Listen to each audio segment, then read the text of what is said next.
let's talk about principles for a second.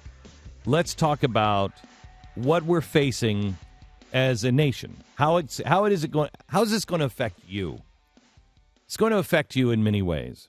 How do you create jobs? Why did America create jobs after World War II? Because we are in something that we're going to come out the other side, and we are going to be as transformed as we were when we get to the other side as the Great Depression or the Civil War.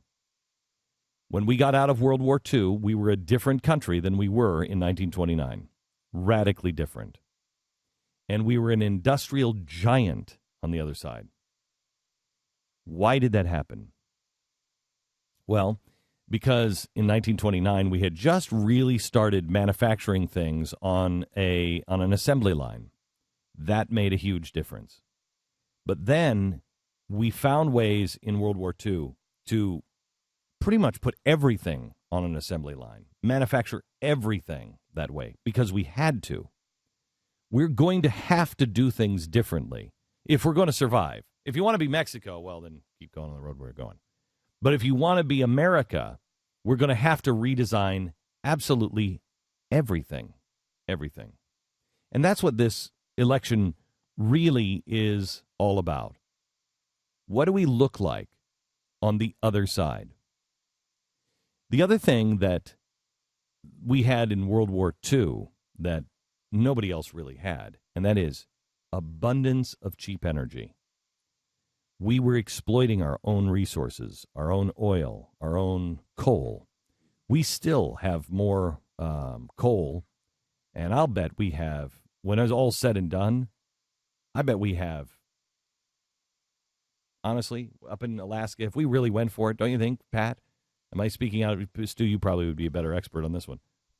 I bet we have as much oil as anybody else on the earth if we really went and looked for it. Especially if you start to developing it in alternative means. There's no doubt about that. Yeah. And you look at the shale. If you add shale, oil, and then we're way ahead of Saudi Arabia. And then you add, on top of that, natural gas. Mm-hmm. I mean, we have more energy than anybody else. There's no reason. We're sitting on a gold mine. A gold mine. That's what we used in World War II to win, was our resources, our ingenuity, cheap energy, and our manpower, the entrepreneurial spirit. That's what transformed us. Well, now our ingenuity, we're being told you didn't build that. And if you do build it, you can't keep it. What do you think that's going to do to the entrepreneurs? It's going to make them go away. They're not going to do it. Why do it? Why wait up all night? Why worry all the time? Why live this life? I'm not going to do that. Why? If it's not mine, you're not going to do it. So they're curbing you there. They're also trying to make sure that they curb the industrial might, the real backbone of America, of labor. They think it's the labor unions. Please read Freedom's Forge. I've been talking about it here for the last couple of weeks, but it'll open your mind. The labor unions almost destroyed us in World War II. We almost lost the war because of the labor unions here. And everybody who's ever worked for a labor union, look, there are things that labor unions are good for. We need to be able to take care of. You know, companies sometimes will get out of control, and you need to make sure that somebody is representing the little guy, because they will. Bad people do bad things, whether it's a labor union or a company. So you need some representation on labor. But anybody who's ever worked for a labor union, you know, you do less than you're capable of. You're dragging around people that should have been fired a long time ago. Come on, teachers, you know that to be true. So they're killing us in labor, and they're killing us in energy. They're killing us in entrepreneurial spirit. But the key here, the one that you don't recover from quickly, is energy. And they're doing it under the guise of global warming, which is the biggest scam known to mankind. I'm a guy who is willing to say, look, you have to look at the thermometer. If the thermometer is going up, then the thermometer is going up. You have to look at facts. If that's really happening, then we should address that. However, how do you address it? Should we all be good stewards to the earth? Absolutely. Even if the temperature is not going up, we should be good stewards to the earth. But that's not what's happening. The temperature isn't going up. And they're still saying, they're trying to do this scare. This is why they call it climate change now. Because they knew. But now it's just being verified. Here's the latest. Yeah, latest report from the UK that the world started getting warmer, or stopped getting warmer, about 16 years ago. The figures... Say that again. The world stopped getting warmer 16 years ago. Do the math. Do the math on that. How long have you been listening to this global warming scare tactic? At the height of it, it had been over for 8 years. Yeah, and think about what we're talking about here. We're talking about the world stopped getting warmer when on stage you had Bill Clinton, Bob Dole, and Ross Perot.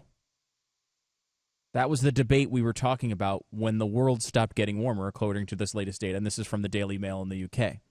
Figures which have triggered debate among climate scientists reveal that from the beginning of 1997 until August 2012, there was no discernible rise in aggregate global temperatures. The pause in global warming has now lasted for about the same time as the previous period when temperatures rose from 1980 to 1996. And that before that, temperatures had been stable or declining for about 40 years. So you did have one period between 80 and 96, which the temperatures rose slightly. And the preceding that and after that, you have two periods of extended flat. Now remember, the entire claim global warming is built on in the first place is that from 1880 until today, 2012, global temperatures have risen 0.74 degrees Celsius, plus or minus 0.18 degrees Celsius. So there's a nice 24% margin of error built into the number in the first place. But beyond that, I mean, that is not impressive to most people anyway, but to say that it hasn't continued to happen as emissions have increased and increased and increased and increased. It shows that your data is flawed. Yeah. It shows that what your conclusion that the things that make trees grow is killing the earth. And actually, some professors, some of the scientists are on board with that. Professor Judith Curry at Georgia Tech said that it was clear the computer models that they used to predict the future warming were deeply flawed. Yeah. But Phil Jones, he's the director of the Climatic Research Unit at University of East Anglia, he said that 15 or 16 years is just too short a period from which to draw conclusions. Oh. Really? You drew really? The conclusions from 1980 to 96 to say that we were in severe trouble.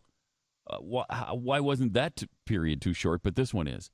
Yeah. Bizarre. It's amazing. And Phil Jones is one of the main guys in the whole ClimateGate email scandal that happened a few years ago. Right. But, I mean, this is one of the things. These guys are so... See, look at this. Pathetic. Everybody, and I really do, I think this is what's happening with Mitt Romney as well, in the good side.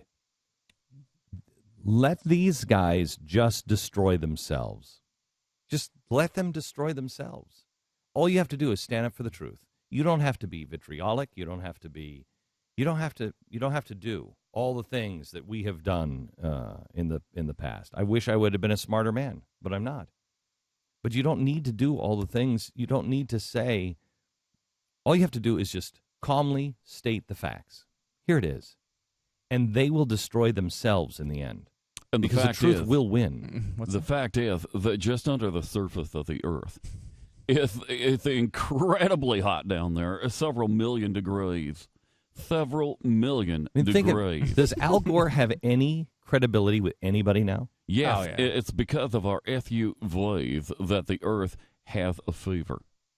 It's crazy. It doesn't matter what evidence is presented to the. Doesn't matter. It doesn't matter to these guys. I mean, they're too invested in it. I mean, their entire life's work is. Oh no, they'll go to their grave. Yeah, they'll go to their grave saying that it's happening and whatever. But I'm talking to the average person. Does the average person, when this stuff starts to come out, I mean, you're think of this. They are destroying the American economy. No. Let me. your parents, your grandparents, maybe you, will not be able to afford your electricity rates in 2 years if we stay on this path. You will not be able to afford your electricity rates. You will have lots of extra blankets. Mm-hmm. You will have more people dying because they'll put those space heaters up, and they'll try to get warm with a space heater, and it'll set their house on fire. You will have many more deaths from cold or from heat, not because the earth is getting colder or warmer, but because people will not be able to keep up with the electricity rates because, in the words of the president, electricity rates will necessarily skyrocket under his plan. And we've already, out of 500 power plants powered by coal, we've already shut down this last year with President Obama, 100 of those. 500 provide 43% of our electricity in the country. 500 coal power plants. We've shut down now 1/5 of our ability to produce energy, and they're going to shut down another 200 plants in the next 2 years. So you'll take 3/5 of our electricity without saying, so far as I know, what they're going to replace it with. Have they ever said? They say it, but that doesn't seem to happen. They want to replace it with clean energy. What? What clean energy? What clean Things energy? Like What Solyndra. That's exactly what they're talking about. Right, but if there was something that was there, I'm an innovator.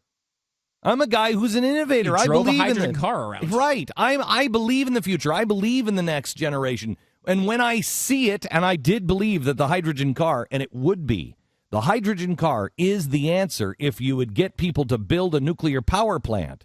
Because unlimited hydrogen can be made while everyone is asleep. Unlimited hydrogen. It's not hard. So I believe in the future, and I believe in new technology. But it's not here. When it's here, great. Shut the power plants down. But until it arrives, we need energy. If we are going to lead the world, and that's the question.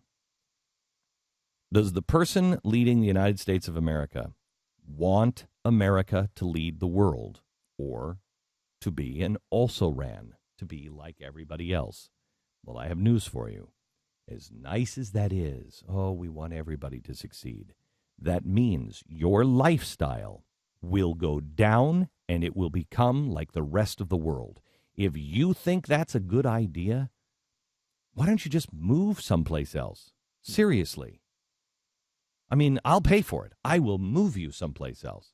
Why would you live here? Yeah, stop sentencing us to the life that you want. Right. We want to be different. We want to be different. Yeah, and here's a couple of things for you quickly, Glenn. It's just about priorities. There's only so much money to go around, money that we don't have. I mean, Romney's been throwing this number around, and Ryan has as well in the debates, that we spent about $90 billion on things like green energy and energy efficiency and all this stuff.